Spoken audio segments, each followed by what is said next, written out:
Hi, so we are going to read The Throwaways in A Dog's Life today. George drove so fast that when he turned corners, I could hear the car squeal, and Bone and I would tumble against the sides of the box. My heart began to pound. I panted and licked my lips and tried to ignore the rolling in my stomach. Every now and then, I could hear George mutter things like "blasted dogs," or "what was Marcia thinking," or ought to have her head examined."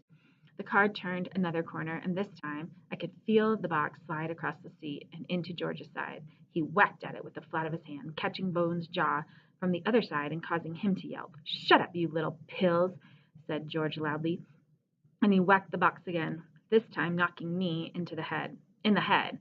I was too stunned to yelp. The whack sent me flying into the corner of the box, and I huddled there silently.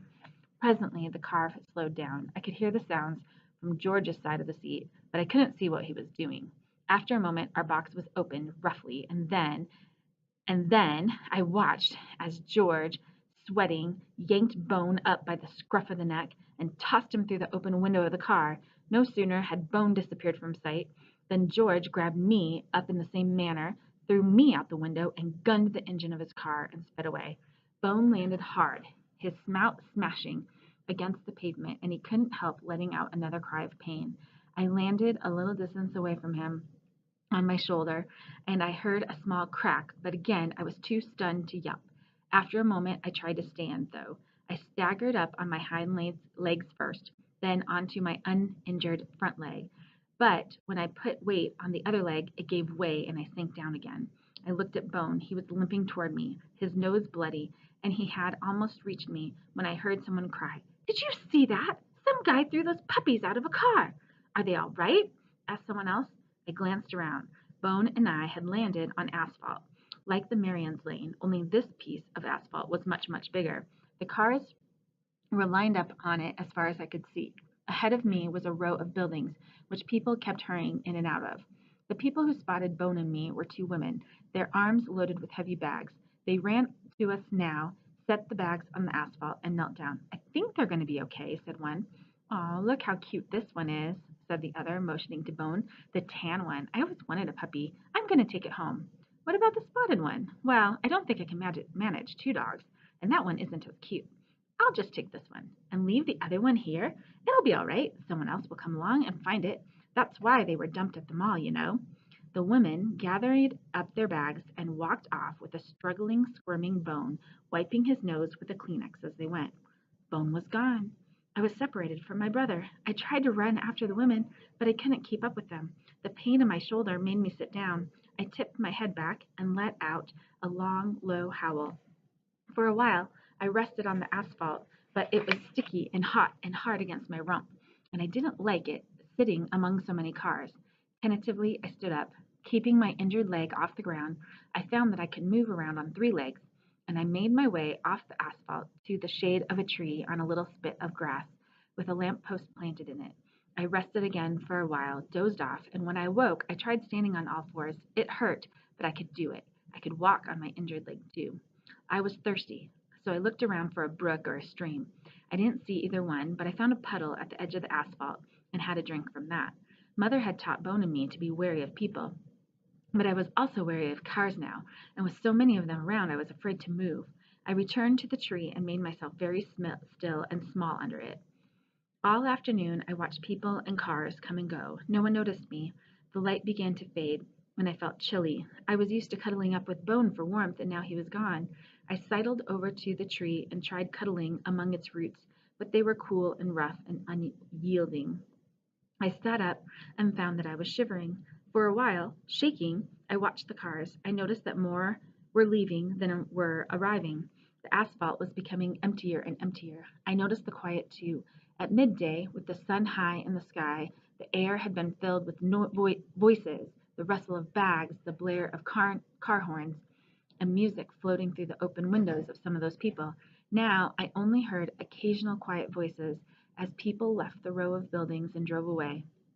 By the time darkness fell, just a few cars were left, the asphalt stretching away from me like a great black pond.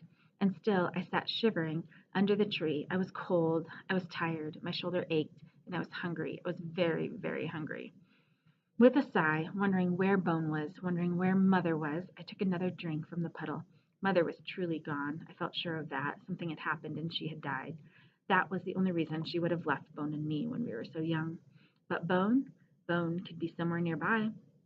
Maybe he had a home with the woman with all the bags. Maybe he didn't. After all, our first home with people hadn't worked out. Maybe Bone had escaped from the woman and was looking for me right now. Maybe he was trying to make his way back to this place where we had been thrown away. I should wait for Bone, I thought, but I couldn't stay here. The water in the puddle wouldn't last, and I needed food. I looked all around me, straining my eyes to notice any movement, and saw and saw the last car drive away. I sniffed the air. I smelled exhaust, car tires, the soles of people's shoes, squirrel, mouse, insect, something like mouse, but not exactly mouse, dog pee, not mine, and something sweet. I sat up as tall as I could and stretched my nose as high as it would go. Sniff, sniff, sniff. Was that garbage I smelled?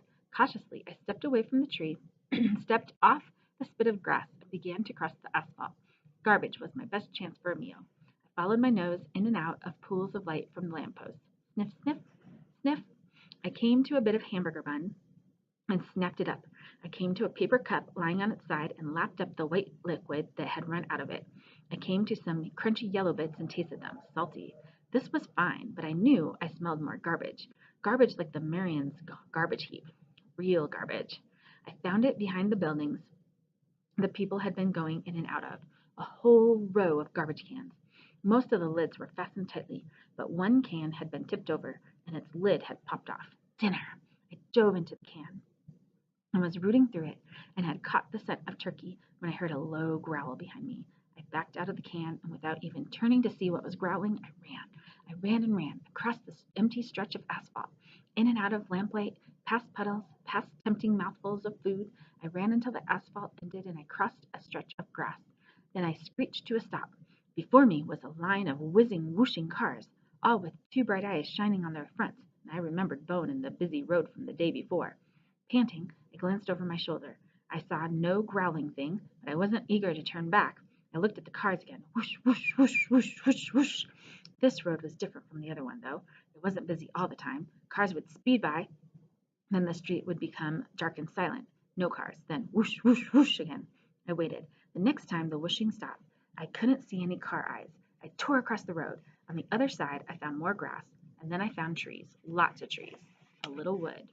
When I turned around and peered through the trees, I could just make out all the eyes on the cars. When I looked in the other direction, I only saw woods.